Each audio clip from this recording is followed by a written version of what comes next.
Hello guys, എല്ലാവർക്കും സുഖമല്ലേ? അപ്പോൾ 6 മാസമായി ഞാൻ ഈ ഐക്യു നെറ്റനർ ഉപയോഗിക്കുന്നു. 6 മാസം എനിക്ക് ഈ ഫോൺ ഉപയോഗിച്ചതിൽ ഇഷ്ടപ്പെട്ടതും ഇഷ്ടപ്പെടാത്തതുമായിട്ടുള്ള കാര്യങ്ങളെല്ലാം ഇൻവോൾവ് ചെയ്യുന്ന ഒരു പേഴ്സണലൈസ്ഡ് യൂസർ എക്സ്പീരിയൻസ് ആണ് ഈ ഒരു വീഡിയോ കൂടെ ഞാൻ ഷെയർ ചെയ്യാൻ നോക്കുന്നത്. അപ്പോൾ ഇതിൽ നമുക്ക് പറഞ്ഞു തുടങ്ങുമ്പോൾ നല്ലത് തന്നെ പറയണമല്ലോ. നല്ലത് പറയാൻ തന്നെയാണെങ്കിൽ ഇതിൻ്റെ ഡിസ്പ്ലേ പറ്റി പറയണം. ഇത് ഒരു 1.5K റെസൊല്യൂഷനുള്ള ഒരു ആമോലെഡ് ഡിസ്പ്ലേ ആണ്. ഇതിൻ്റെ കളർ കാലിബ്രേഷനും പരിപാടിയാണെങ്കിലും എന്താണെങ്കിലും സൂപ്പറാണ്. സിനിമ കാണാനൊക്കെ നൈസായിട്ട് നമുക്കൊരു വിഷ്വൽ ക്വാളിറ്റി കിട്ടുന്നുണ്ട്. പിന്നെ അത് പറഞ്ഞു കഴിയുമ്പോൾ വീണ്ടും 4500 നിറ്റ്സിൻ്റെ ബ്രൈറ്റ്നസിനെ പറ്റി പറയണം. ഔട്ട്ഡോർ നിൽക്കുന്ന സമയത്താണെങ്കിലും എനിക്ക് ഈ 4500 നിറ്റ്സിൻ്റെ ബ്രൈറ്റ്നസ്സിൽ നല്ല ഒരു എന്താ ഈ 75% ബ്രൈറ്റ്നസ് ഇട്ടാൽ മതി കാണാനായിട്ട്. അതിൻ്റെ ആവശ്യമേ ഉള്ളൂ.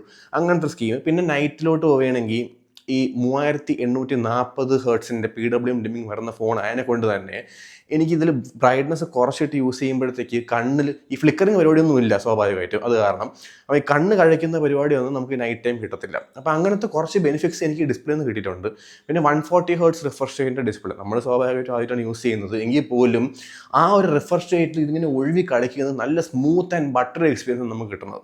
അപ്പോൾ അത് എല്ലാം ഡിസ്പ്ലേ പറ്റി പറഞ്ഞു കഴിയുമ്പോഴത്തേക്ക് നമ്മൾ ഇതിൻ്റെ അടുത്ത ഒരു മോഡ്യൂളിലോട്ട് പോകണം. അതിൻ്റെ സ്പീക്കർ കൺട്രോളിലോട്ട് വരുമ്പോഴത്തേക്ക് സ്പീക്കറിലോട്ട് പറയുമ്പം എനിക്ക് സ്പീക്കറിൽ ഇഷ്ടപ്പെട്ടൊരു കാര്യം എന്ന് വെച്ച് കഴിഞ്ഞാൽ ഇതിൽ സ്വാഭാവികമായിട്ടും ഈ ഒരു സ്പീക്കറിന് സ്പെഷ്യൽ ഓഡിയോയോ ഒന്നും കിട്ടത്തില്ല. എങ്കിൽ പോലും ഞാനിത് ഇങ്ങനെ വെച്ച് സിനിമ കാണുന്ന സമയത്ത് എനിക്ക് ഈ സ്റ്റീരിയോ സ്പീക്കറിൻ്റെ സൗണ്ട് സിസ്റ്റം വരുന്നത് ഒരു സ്പെഷ്യൽ ഓഡിയോ ഫീൽ വരുന്നുണ്ട് എനിക്ക്. ഈ ഒരു ആംഗിളിൽ വെച്ചാണ് യൂസ് ചെയ്യണമെങ്കിൽ. പിന്നെ സൗണ്ടും അത്യാവശ്യം നല്ല സ്മൂത്ത് സൗണ്ടാണ്. നമുക്ക് എവിടെ നിന്നാലും ഇത് കേൾക്കാൻ പറ്റും. ഇപ്പോൾ നമ്മൾ ദൂരോട്ട് വെച്ചിട്ടാണ് നമ്മൾ കാണണമെങ്കിൽ പോലും നമുക്ക് നല്ല ക്ലാരിറ്റി ആയിട്ട് കേൾക്കാൻ പറ്റും പറയുന്ന കാര്യങ്ങൾ. അപ്പോൾ അതൊക്കെയാണ് ഈ ഡിസ്പ്ലേ ആൻഡ് സ്പീക്കറിനെ പറ്റി എനിക്ക് പറയാനുള്ളത്. ഇനി അത് കഴിഞ്ഞിട്ട് എനിക്കിതിൽ ഇഷ്ടപ്പെട്ട ഒരു കാര്യം ഇതിൻ്റെ ബാറ്ററിയാണ്. 6700 mAh ബാറ്ററിയാണ് ഇത് യൂസ് ചെയ്തേക്കുന്നത്. ഈ 6700 mAh ബാറ്ററി ചാർജ് ചെയ്യാൻ ഒരു 80 വാട്ടിൻ്റെ ഫ്ലാഷ് ചാർജറും കമ്പനി കൊടുത്തിട്ടുണ്ട് ബോക്സിനകത്ത്. എടുത്ത് കേട്ടുക, ബോക്സിനങ്ങനെ ആരും കൊടുക്കാത്തതാണ്, ഇപ്പോഴും കൊടുക്കുന്നുണ്ട് അവർ. അപ്പോൾ ഈ ഫോൺ ചാർജ് ആവാൻ എടുക്കുന്ന സമയം ഏകദേശം 45 to 50 മിനിറ്റ് ആണ്. എങ്കിൽ പോലും ഇത് അത്യാവശ്യം ആ ഒരു ടൈം ഫ്രെയിം എത്തിക്കുന്നുണ്ട്. ഒരു 50-55 മിനിറ്റ് ടൈം ഫ്രെയിം എത്തിക്കുന്നുണ്ട് ചാർജ് ആവാനായിട്ട്. പിന്നെ ഇതിൻ്റെ ഈ ബാറ്ററി ബാക്കപ്പിനെ പറ്റി പറഞ്ഞേ പറ്റുള്ളൂ. ബാറ്ററി ബാക്കപ്പിനെ പറ്റി പറയുമ്പോഴത്തേക്ക് ഇതിൽ എനിക്ക് സോളിഡ് ആയിട്ടൊരു 12 hours of battery backup with 144 hertz and 5G കിട്ടുന്നുണ്ട്. അങ്ങനെ കിട്ടുക എന്ന് പറഞ്ഞു കഴിഞ്ഞാൽ ഇറ്റ് ഇസ് വെരി ഹാർഡ്. കാരണം ബാക്കിയുള്ള കമ്പനി ഇപ്പം Xiaomi 14 CV ഒക്കെ ആണെങ്കിൽ അവർക്ക് 4700 mAh ബാറ്ററിയേ ഉള്ളൂ. എങ്കിൽ പോലും അവരുടെ ഒരു 7 മണിക്കൂർ വരെയൊക്കെ കിട്ടുന്നുള്ളൂ. ഇതിലൊരു എങ്ങനെ നോക്കിയാലും ഒരു 10-12 മണിക്കൂർ നമുക്ക് ബാറ്ററി കിട്ടും. അപ്പോൾ ഈ ബാറ്ററിയെ പറ്റി പറയുമ്പോൾ ബാറ്ററി ഡ്രെയിൻ ആവുന്ന 2 സാധനങ്ങളെ പറ്റി പറയാതിരിക്കാൻ പറ്റത്തില്ലല്ലോ. ഒന്ന് ക്യാമറ, 2 ഗെയിമിംഗ്. അത് നമ്മൾ ക്യാമറയെ പറ്റി പറയാം. ഇത് ഒരു ക്യാമറ സെൻട്രിക് ഡിവൈസ് അല്ല. ഇതൊരു കംപ്ലീറ്റ്ലി ഒരു റഷ് യൂസും ഗെയിമിങ്ങിനൊക്കെ വേണ്ടി യൂസ് ചെയ്തേക്കുന്ന ഒരു ഡിവൈസാണ്. അപ്പോൾ എങ്കിൽ പോലും ക്യാമറയെ പറ്റി പറയുമ്പോൾ ഇതിലൊരു 50 MB ഒരു OIS സെൻസർ വന്നിട്ടുണ്ട്. അത് നൈറ്റ് ഫോട്ടോഗ്രാഫിക്കും പിന്നെ പോർട്രേറ്റ് മോഡിനൊക്കെ പേര് കേട്ടൊരു സെൻസർ യൂസ് ചെയ്തിട്ടാണ് ഇതിൽ ഈ ക്യാമറ മോഡിൽ വന്നേക്കുന്നത്. എനിക്കിത് ഈ കിട്ടുന്ന ഫോട്ടോസിൽ പോർട്രേറ്റ് മോഡിൽ 2x എടുക്കുന്ന ഫോട്ടോ അത്യാവശ്യം കിടിലൻ ക്വാളിറ്റിയാണ്. കാര്യം ഈ സെൻസർ മറ്റേ എന്താ പറയുക, നമുക്ക് എഫക്റ്റ് ഈ ഹെയർ ഒക്കെ പ്രോപ്പറായിട്ട് നമുക്ക് പോർട്രേറ്റിൽ ബ്ലർ ആവാതെ കിട്ടുന്നുണ്ട്. അതെനിക്ക് ഇഷ്ടപ്പെട്ടൊരു കാര്യമാണ് ഇതിൻ്റെ പോർട്രേറ്റ് മോഡ് വരുമ്പോഴത്തേക്ക്. പിന്നെ ഇതിൽ 4K 60 FPS back camera video recording ഉണ്ട്, 4K 30 FPS front camera video recording ഉണ്ട്. ഇത് രണ്ടിലും എനിക്ക് കണ്ട ഒരു പ്രശ്നം എന്ന് പറഞ്ഞു കഴിഞ്ഞാൽ ഒരു സെൻസർ ക്രോപ്പ് വരുന്നുണ്ട്. നമ്മൾ 1080p എടുക്കുമ്പോൾ ഉള്ള ഒരു വീഡിയോ ക്വാളിറ്റി അല്ല, അതായത് ഒരു സൂംഡ് എഫക്റ്റ് ആണ്. ചെറിയൊരു 1.3x എടുത്തു കഴിഞ്ഞാൽ എങ്ങനെ ഇരിക്കും ആ ഒരു എഫക്റ്റ് കിട്ടുന്നുണ്ട് ഇതിനകത്ത്. അത് സ്റ്റെബിലിറ്റിയെ ചെറുതായിട്ട് കട്ട് ചെയ്യുന്നുണ്ട്, പക്ഷെ അതൊരു പ്രശ്നമല്ല, നമ്മൾ മൈൻഡ് ചെയ്യേണ്ട ആവശ്യമില്ല. പിന്നെ ഇതിൽ സ്ലോ മോഷനെ പറ്റി പറയുകയാണെങ്കിൽ 1080p 240 FPS വരെയാണ് ഇതിൻ്റെ സ്ലോ മോഷൻ്റെ ഇത് വരുന്നത്. അതിൻ്റെ ഒരു വീഡിയോ സാമ്പിൾസൊക്കെ ഞാൻ കാണിച്ചു തരാം. പിന്നെ ഇതിനെയൊക്കെ പറ്റി പറഞ്ഞു കഴിയുമ്പോഴത്തേക്ക് ക്യാമറ കൺട്രോളിൻ്റെ സംഭവം തീർന്നു. ഇനി ഗെയിമിങ്ങിലോട്ട് പറയണം. ഗെയിമിങ്ങിനെ പറ്റി പറയുമ്പോഴത്തേക്ക് ഇതിൽ 120 ഹെർട്സിൻ്റെ റിഫ്രഷ് റേറ്റും പിന്നെ 144 ഹെർട്സിൻ്റെ റിഫ്രഷ് റേറ്റിൽ 120 ഹെർട്സിൻ്റെ ഗെയിമിംഗ് എക്സ്പീരിയൻസും പോരാതെ സ്നാപ്ഡ്രാഗൺ 8s Gen 3 വരുന്നതിനെ കൊണ്ട് തന്നെ അന്യായൊരു ഫീൽ ആൻഡ് എക്സ്പീരിയൻസ് എനിക്ക് കിട്ടുന്നുണ്ട്. ഇപ്പം ബാറ്റിൽ ഗ്രൗണ്ട് PUBGയിലാണെങ്കിലും പിന്നെ ക്ലാഷ് ഓഫ് ക്ലാൻസിലാണെങ്കിലും ജെൻഷൻ ഇമ്പാക്റ്റ് കളിക്കുമ്പോഴാണെങ്കിലും നല്ലൊരു സ്മൂത്ത്നെസ് നമുക്ക് കിട്ടുന്നുണ്ട്. നമുക്ക് ഒരു ലാഗ് പരിപാടിയൊന്നും ഇല്ല. ഇപ്പം കുറച്ച് ഇതായിട്ട് ഒരു 2 മണിക്കൂറൊക്കെ കഴിയുമ്പോഴത്തേക്ക് ചെറിയൊരു പിടുത്തം വരുന്നു എന്നുള്ളതേ ഉള്ളൂ. അത് സ്വാഭാവിക 2 മണിക്കൂർ യൂസ് ചെയ്യുമ്പോഴുള്ള ത്രോട്ടിലിംഗ് കാരണമാണ് എന്നുള്ളതെന്ന് വിചാരിച്ചാൽ മതി. അപ്പോൾ അതൊക്കെയാണ് ഇതിൻ്റെ ഈ ഒരു ഗെയിമിങ്ങിനെ പറ്റിയും ക്യാമറയെ പറ്റിയല്ല എനിക്ക് പറയാനുണ്ടായിരുന്ന കാര്യം. ഇതൊരു ഗെയിമിംഗ് സെൻട്രിക് ഫോണായിട്ട് കാണുകയാണെന്നുണ്ടെങ്കിൽ ബഡ്ജറ്റിൽ കീഴിലുള്ള സ്പെസിഫിക്കേഷൻ തരുന്ന ഒരു ഡിവൈസ് തന്നെയാണ് ഈ iQOO Neo 10R. പിന്നെ ഇതിൻ്റെ ബോഡി ആൻഡ് ബിൽഡിനെ പറ്റി പറയുകയാണെങ്കിൽ ബോഡി ആൻഡ് ബിൽഡ് വരുമ്പോഴത്തേക്ക് ഫുൾ പ്ലാസ്റ്റിക് ബോഡിയാണ്, പ്ലാസ്റ്റിക് മുക്കിയെടുത്ത ഒരു ഫ്രെയിമും പ്ലാസ്റ്റിക്കിൻ്റെ തന്നെ ഒരു പാനലും ഒക്കെയാണ് യൂസ് ചെയ്തേക്കുന്നത്. അത്യാവശ്യം ക്വാളിറ്റി ഉള്ള സംഭവം തന്നെയാണ്. അങ്ങനെ സ്ക്രാച്ചസോ അല്ലെങ്കിൽ ഈ തറയിൽ വീഴുമ്പോൾ പൊട്ടുന്ന ഡെൻഡ് ആവുന്ന പരിപാടിയൊന്നും ഞാൻ കണ്ടിട്ടില്ല. എൻ്റെ അങ്ങനെ വീണിട്ടില്ലെങ്കിൽ പോലും ഞാൻ പറയുന്നത് അങ്ങനെ ഡെൻഡ് ആവുന്നതൊന്നും ഞാൻ കണ്ടിട്ടില്ല. അപ്പോൾ അതൊക്കെയാണ് എൻ്റെ പ്ലാസ്റ്റിക് ബോഡി കാരണം ഒരു സാധനം ഇല്ല വയർലെസ് ചാർജിങ്. അതിൻ്റെ ആവശ്യമുണ്ടെന്ന് ചോദിച്ചു കഴിഞ്ഞാൽ സാധാരണക്കാരനായ ഒരാൾ വയർലെസ് ചാർജിങ് യൂസ് ചെയ്യാറില്ല. ഞാൻ ഇതുവരെ യൂസ് ചെയ്തിട്ടില്ല വയർലെസ് ചാർജിങ് എൻ്റെ ഒരു ഫോൺസിലും. അപ്പോൾ അത് കമ്പയർ ചെയ്യുമ്പോഴത്തേക്ക് it is A nice build quality ഉള്ള ഒരു ഫോണെന്ന് നമുക്ക് പറയാം. ഇനി ഇതെല്ലാം പറഞ്ഞു കഴിഞ്ഞിട്ട് ഇതിൻ്റെ നെഗറ്റീവിനെ പറ്റി പറയേണ്ടി വരും. ഇതിൻ്റെ നെഗറ്റീവിനെ പറ്റി പറയുമ്പോൾ ഇതിൻ്റെ സോഫ്റ്റ്വെയറാണ് എനിക്ക് പറയാനുള്ളത്. FunTouch OS വരുന്ന ഈ ഒരു സോഫ്റ്റ്വെയർ ആദ്യം നമുക്ക് തുടങ്ങുന്ന സമയത്ത് കിട്ടുന്ന സോഫ്റ്റ്വെയർ എക്സ്പീരിയൻസ് ഒരു 2 മാസത്തെ അപ്ഡേറ്റ് കഴിയുമ്പോഴത്തേക്ക് അങ്ങ് കുറയുമെന്ന് പറഞ്ഞു കഴിഞ്ഞാൽ ഓരോരോ പ്രശ്നങ്ങളായിട്ട് ഇതിൽ ഡെവലപ്പ് ആയിക്കൊണ്ടിരിക്കും. എനിക്കിതിൽ ആദ്യം വന്നൊരു പ്രശ്നം പറയാനാണെങ്കിൽ എനിക്കൊരു ക്ലിപ്പ് ഇതിനകത്ത് ആഡ് ചെയ്തിരിക്കാൻ പറ്റത്തില്ല. ഈ ഫോണിൻ്റെ സെക്യൂരിറ്റിയെ പറ്റി പറഞ്ഞുകൊണ്ട് ഞാനൊരു വീഡിയോ ഇൻസ്റ്റാഗ്രാമിൽ ചെയ്തിട്ടായിരുന്നു. 1 മില്യൺ അടിച്ചൊരു വീഡിയോ ആണ്. അതെന്ന് വെച്ച് കഴിഞ്ഞാൽ ഈ ഫോൺ ഞാൻ ആകെ എൻ്റെ ഫിംഗർ മാത്രം റേസ് ചെയ്തിരിക്കുന്ന ഈ ഫോണിൽ എൻ്റെ ഓഫീസിലെ PG കൊളീഗിൻ്റെയൊന്നും ഓഫീസിലുള്ള ഒരു പുള്ളിക്കാരൻ്റെ ഒന്നും ഫിംഗർ വെച്ച് അൺലോക്കായി.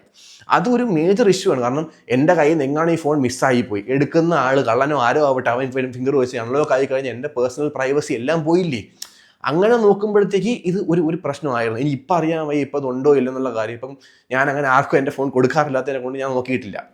എങ്കിൽ പോലും ഇത് 3 പേരുടെ കയ്യിൽ നിന്ന് എൻ്റെ ഫിംഗർ റേസ് ചെയ്യാത്ത 3 പേരുടെ കയ്യിൽ അൺലോക്ക് ആയിട്ടുണ്ട് ഈ ഫോൺ. അതാണ് ഒരു മേജർ പ്രശ്നമായിട്ട് എനിക്ക് തോന്നിയത്. പിന്നെ പറയുമ്പം പ്രോക്സിമിറ്റി സെൻസറിൻ്റെ ഒരു ഇഷ്യൂ ഉണ്ടായിരുന്നു. പക്ഷേ അത് അപ്ഡേറ്റ് വന്ന ഇഷ്യൂ ഇപ്പോഴത്തെ അപ്ഡേറ്റിൽ ഏകദേശം ക്ലിയർ ആയിട്ടുണ്ട്. എന്ന് വെച്ചാൽ വാട്സാപ്പിൽ കോൾ എടുക്കുന്ന സമയത്ത് ഈ പ്രോക്സിമിറ്റി സെൻസർ യൂസ് എന്ന് വെച്ച് കഴിഞ്ഞാൽ ചെവി വെക്കുമ്പോഴത്തേക്ക് കോൾ ഡിസ്പ്ലേ ഓഫ് ആവണം. അതാണ് എൻ്റെ ആവശ്യം.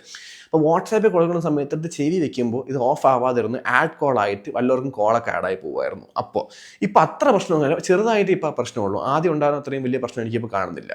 അപ്പോൾ അതും പറഞ്ഞു കഴിയുമ്പോൾ ഇതിൻ്റെ ബാറ്ററിനെ പറ്റി പറയണം. ഇപ്പം കുറച്ചായിട്ട് ബാറ്ററി ഡ്രെയിനിങ് ഞാൻ കണ്ടുവരുന്നുണ്ട്. ഞാൻ നേരത്തെ പറഞ്ഞ 12 മണിക്കൂർ എന്ന സാധനം ഇപ്പോൾ ഒരു 10 മണിക്കൂർ കിട്ടുന്നു. 10 മണിക്കൂറും ധാരാളമാണ്. എങ്കിൽ പോലും ഒരു 10 മണിക്കൂറിൻ്റെ ബാറ്ററി ബാക്കപ്പിലോട്ട് മാറി 7 മാസം 6.5 മാസം കൊണ്ടിട്ട്. അതാണ് ഞാൻ പറഞ്ഞു തന്നത്. 99% ബാറ്ററി ഹെൽത്ത് ഇപ്പോഴും ഉണ്ട്. അപ്പോൾ ഞാൻ ബാറ്ററി ഓവറായിട്ട് യൂസ് ചെയ്തിട്ടാണ് ഡ്രെയിൻ ചെയ്യുന്നത് പറയരുത്. കാരണം അങ്ങനെ യൂസ് ചെയ്തിട്ടുണ്ടെങ്കിൽ 99% ബാറ്ററി ഹെൽത്ത് നിൽക്കത്തില്ല. 97 ആവേണ്ട സമയം ആവേണ്ടതാണ്. പക്ഷേ ഇതിൽ ഞാൻ എപ്പോഴും 30-90 റേഞ്ചിൽ ബാറ്ററി വെക്കുന്നതിനെ കൊണ്ട് എനിക്ക് ഇപ്പോഴും ഹെൽത്തും കിടപ്പുണ്ട്, എന്നിട്ടും ഡ്രെയിനിങ്ങും വരുന്നുണ്ട്. അതാണ് ഞാൻ ഉദ്ദേശിച്ചത്. പിന്നെ ബാറ്ററി ചാർജിങ് സ്പീഡ് ഞാൻ നേരത്തെ ഒരു 50 മിനിറ്റ് പറഞ്ഞത് ഇപ്പോൾ 50 നിൽക്കത്തില്ല. ഇപ്പോൾ ഒരു മണിക്കൂറിന് മേലെ എടുക്കുന്നുണ്ട് ചാർജായി വരാനായിട്ട്, ഒരു 30 to 90 എത്താനായിട്ട്. അത് ഞാൻ കണ്ട ഒരു സംഭവമാണ്.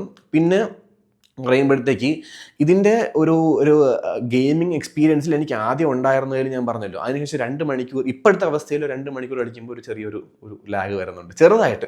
അത് പക്ഷേ ഭയങ്കര പ്രശ്നമല്ല.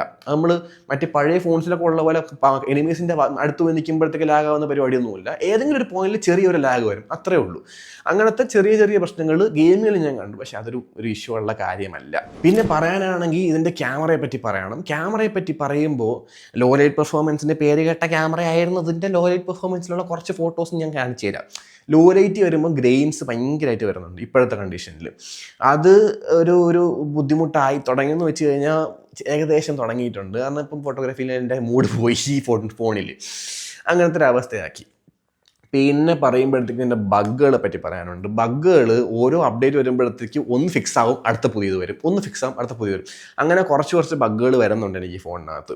ഇപ്പം ഫയൽസിനകത്ത് കയറിയിട്ട് നമ്മൾ സേഫ് ഫോൾഡറിൽ കയറി അൺലോക്ക് ആക്കാൻ നോക്കുമ്പോഴത്തേക്ക് സേഫ് ഫോൾഡർ അൺലോക്ക് ആയിട്ട് ഫോൺ ഫുൾ ഹോം സ്ക്രീനിലോട്ട് പോകും. വീണ്ടും നമ്മൾ കയറി സേഫ് ഫോൾഡർ ഒന്നുകൂടെ അൺലോക്ക് ആക്കണം. അങ്ങനത്തെ ഒരു ബഗ് ഇടയ്ക്കുണ്ടായിരുന്നു. അത് മാറിയിട്ട് വേറൊരു ബഗ് വരും. ഇങ്ങനെ ബഗ് മാറി കളിച്ചുകൊണ്ടിരിക്കുകയാണ് ഈ ഫോണിനകത്ത് അപ്ഡേഷൻസിൽ ഓരോന്നായിട്ട്.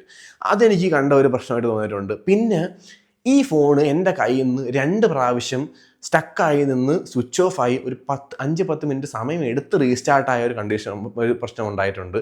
ഇത് ഇപ്പം എന്തെങ്കിലും ആവശ്യത്തിന് പുറത്ത് നിൽക്കുകയോ അല്ലെങ്കിൽ ഇപ്പം ഒരു ഓല ബുക്ക് ചെയ്ത് ടാക്സി ബുക്ക് ചെയ്തിട്ട് നിൽക്കുകയാണ്, അവർ വന്നിട്ട് OTP ചോദിക്കാൻ നിൽക്കുന്നത്, ഫോൺ ഓഫായി പോയി, അവരെ വായിന്ന് ചീത്താക്കേണ്ടി വരും. അങ്ങനത്തേക്ക് ഒരു ബുദ്ധിമുട്ടുണ്ടാക്കുന്ന ഒരു സംഭവമാണത്. നിങ്ങൾ ചോദിക്കും അതൊരു വലിയ പ്രശ്നമല്ലല്ലോ. ഇതാണ് പ്രശ്നം. ഇത് പ്രശ്നമാവാനുള്ള ചാൻസ് ഉള്ള ഒരു സംഭവമാണ്. അപ്പം അതൊക്കെയാണ് എനിക്ക് ഈ ഫോണിൽ നിലവിൽ ഇതുവരെ ഈ 7 മാസം ആവാറായ ഈ ഫോണിലുള്ള എൻ്റെ പേഴ്സണലൈസ് യൂസർ എക്സ്പീരിയൻസിൽ വന്ന പോസിറ്റീവും നെഗറ്റീവും. ഈ ഫോണ് ഇനി എൻ്റെ അടുത്ത് ആരെങ്കിലും ഈ ഫോൺ എടുക്കട്ടെ എന്ന് ചോദിച്ചു കഴിഞ്ഞാൽ ഞാൻ പറയും, ഗെയിം കളിക്കാനാണെങ്കിൽ മാത്രം നിങ്ങൾ ഈ ഫോൺ എടുക്കുക, വേറെ ഒന്നും ചിന്തിക്കരുത്. വേറെ പ്രശ്നം വന്നാലും ഒന്നും പറയാനും പോകരുത്. ജസ്റ്റ് ഗെയിമിങ്ങിന് വേണ്ടി മാത്രമാണ് ഈ ഫോൺ എടുക്കുക. അല്ലാന്നുണ്ടെങ്കിൽ ക്യാമറയ്ക്കാണെങ്കിൽ Xiaomi 14 CVയോ അല്ലെങ്കിൽ വേറെ വല്ല ഡിവൈസസും എടുക്കാൻ ഞാൻ പറയും. ഇതിന് ഗെയിമിംഗ് എന്നുള്ളൊരു ചിന്ത മാത്രം. IQ-ന് 10ഉം 10R എടുക്കാൻ ഞാൻ പറയുകയാണെങ്കിൽ ഗെയിം കളിക്കണമാർക്ക് മാത്രമേ ഞാൻ പറയുള്ളൂ. അങ്ങനത്തെ ഒരു പെർസ്പെക്റ്റീവിലാണ് ഞാനിപ്പോൾ ഈ ഒരു ഫോണിന് വിലയിരുത്തിയേക്കണം. പിന്നെ 30,000 രൂപയ്ക്ക് ഇത്രയും ഹാർഡ്വെയർ പറഞ്ഞ ഫോണിൽ ഇന്ന പ്രശ്നങ്ങൾ പറഞ്ഞാൽ സഹിച്ചേ പറ്റുള്ളൂ എന്ന് പറഞ്ഞു കഴിഞ്ഞാൽ നമ്മൾ കൊടുക്കണ കാശിനുള്ള സംഭവം എന്നെ തൊണ്ടെന്ന് വെച്ചാൽ ഉണ്ട്. പക്ഷെ അത് പിന്നെ ഓരോന്ന് കളയാനാണെങ്കിൽ പിന്നെ എന്തിനാണ് ഇങ്ങനെ ഒരു ഇത് ചെയ്യുന്നത് എൻ്റെ ചോദ്യം. മനസ്സിലായില്ലേ? അപ്ഡേറ്റ്സിൽ ഇനി വരാൻ പോകുന്ന ഒറിജിനോയ്സിലെങ്കിലും ഇതൊന്ന് മെച്ചപ്പെട്ടാൽ നല്ലതായിരിക്കും എന്നാണ് എൻ്റെ ഒരു കാഴ്ചപ്പാടി പറയാനുള്ളത്. കാരണം അടുത്ത ഡിസംബർ ആകുമ്പോഴത്തേക്ക് നിയോ സീരീസിലെല്ലാത്തിലും ഡിസംബർ പകുതിയോടുകൂടി 10, 10R, 9 Pro, 9 സീരീസിലൊക്കെ വരുന്നുണ്ട്, ഒറിജിനോയ്സ് വരുന്നുണ്ട്. അതിൽ മെച്ചപ്പെട്ട ഞാൻ അപ്പം വന്ന് അതിൻ്റെ ആ ഒരു ഒറിജിനോയ്സിൻ്റെ യൂസർ എക്സ്പീരിയൻസ് കൂടെ ഞാൻ പറഞ്ഞുതരാം. അപ്പോൾ അത്രയും പറഞ്ഞുകൊണ്ട് ഞാൻ ഈ വീഡിയോ ഇവിടെ നിർത്തുകയാണ്. എന്തെങ്കിലും ഈ IQ-ന് 10 യൂസ് ചെയ്തിട്ട് നിങ്ങൾക്ക് തോന്നിയ പ്രശ്നങ്ങളുണ്ടെങ്കിൽ കമൻറ്റ് ബോക്സിൽ അറിയിക്കുക. അപ്പോൾ എനിക്ക് മാത്രമാണോ അതോ ഇത് പൊതുവേ ഉള്ള ഇഷ്യൂസ് ആണോ എന്ന് നമുക്ക് അറിയാൻ പറ്റുമല്ലോ. അപ്പോൾ അത്രയും പറഞ്ഞുകൊണ്ട് ഞാൻ പോകുന്നു. Okay, by.